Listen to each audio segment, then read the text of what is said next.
Nāc šurp, Marijam, nofilmēsim vienu video. Kādu? Ai, priekš latviešiem. Ko mēs darām? Ko es Tu, teiktu? tu filmēsi. Es tikai tavu filmu. Piesēst, var piesēst. Tu jau sāki? Ne? Assalamualaikum warahmatullahi wabarakatuh. Dārgie brāļi un māsas un labdien visiem pārējiem, dārgiem, ne tik dārgiem tautiešiem. Patīkams vasaras vakars. Es gribēju ierakstīt vienu video sakarā ar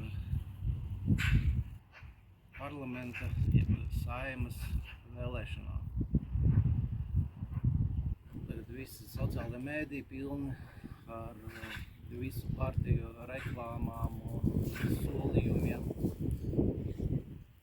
Protams, izlīdz no algas un šitas nacionāļi sola visas darīt. Pirmkārt, islāma pozīcija ir tāda, ka islāma ticīgiem ir aizliegts balsot un balotēties parlamenta vēlēšanās. Tā kā mums tas jautājums ir pilnīgi neaktuāls. Kāds, protams, varēja teikt, bet reku Londonas mērs ir muslims. Kāds varēja teikt, Ņujorkas mērs ir muslims.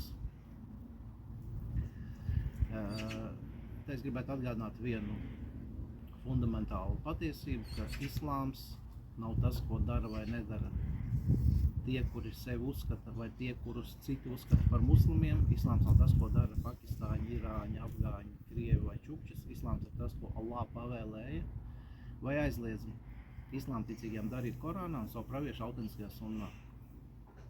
Vispārējais tie ir maldi, un kā pravietis teica, jūdi sadalīsies 72 grupās, visi elle, kristieši sadalīsies 72 grupās, visi elle. Un viņš teica, mana umma, mana kopiena, muslimu kopiena sadalīsies 73 grupās un visi elle, izņemot vienu. Un viņiem paprasīja viņa līdzētnieki, kur ir tā izglābtā grupa, viņš teica, tie, kas sekos Korānam un manis teiktiem, tā kā to tagad daru es un jūs, respektīvi viņa līdzētnieki.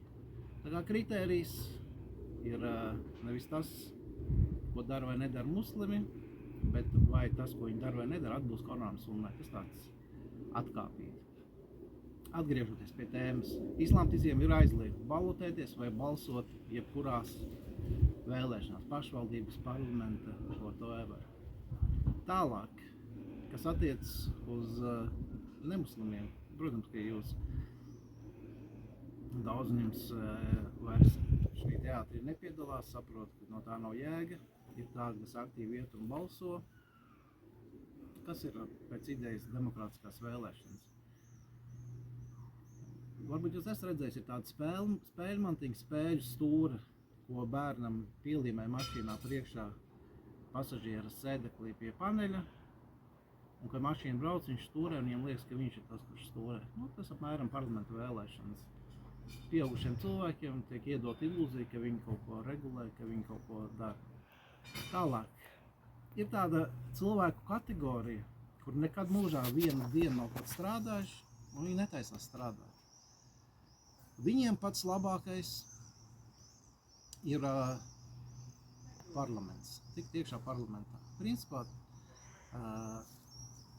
tu sēdi 4 gadi, tu kaut ko dari, nedari, dari valstī pa labu, kaitē, no tā pilnīgi nav nekāda atšķirība. Saņem savu stabilo algu, kompensācijas, piemaksas, sakarus un tā tālāk. Un ir, protams, tāda cilvēka kategorija, ne visi, protams, kas ir Saimā, ka viņi ir liekēži. Ir naivi tādi cilvēki, rabaķagas, kas kaut ko dzīvē ir sasnieguši, kam tiešām kaut kas rūp, kuras tā kategorija, kas nekad nav strādājusi, netaisās, pierunā iesaistīties šajā afērās, ievelk savos sarakstos, lai uz viņu muguras tur iebraukt iekšā. Par programmām. Es atceros, sen jau bija kaut gadu 20 atpakaļ, kad es strādāju kafē An-Nur Vecerīgā, kuru drošības policija filigrāni aizvēra, liekot īpašniekam pārtraukt ar mums kontraktu. Nu, jūs pie mums atnāc pateikt, ka jūs sludināt ekstrēmas terorismu vai kaut ko, bet vienkārši aizgāja pie īpašnieka, pateica, pārtrauciet ar viņu līgumu. Nu, tas arī nav tik būtiski, bet tādā laikā arī bija priekšvēlēšana kampaņa. Pie mums tur ienāca pēc pusdienas visādas prominentas figūras, tāds kā deputāts Dāvis Stalts, tur Kalniete, nu un vēl visādi frukti, es viņus tur visus nepazīstu, Dainis Īvans tā tālāk. Un tie cilvēki mums dalīja, atstāja savus bukletiņus priekšvēlēšanu. Es nezinu, vai visām partijām, bet cik man rokās nonāca kaut kādi tie pie 10 bukletiņi, es izlasīju visas tās programmas. Un tad es izdomāju, ja mēs uztaisītu tādu eksperimentu, vienkārši iedotu cilvēkiem izlasīt tās priekšvēlēšana programmas un uzprasītu, uzmaniet, kurai partijai ir šī programma. Es esmu pārliecināts, ka 99,9% neuzminētu. Pirmkārt, sāksim ar to jau, ka 99,9% no vēlētājiem nelasa tās programmas. No tiem, kas viņas izlasītu, ja viņiem pateikt uzmini, kurai partijai, kura ir, neviens neuzminētu. Pēc, ka visās ir pilnīgi vien tas pats. Ievēliet mūs, prioritāte bērni, invalīdzi, pensionāri, veselības aprūpe, izglītība. Prioritāte. Nu, un tagad visiem aizsardzība un kas no pretduruna siena. Visiem tā ir prioritāte. Ievēliet mūs, ka viss tas būs. Nu, principā, varat balsot par jebkuru no viņiem, nav nekādas atšķirības.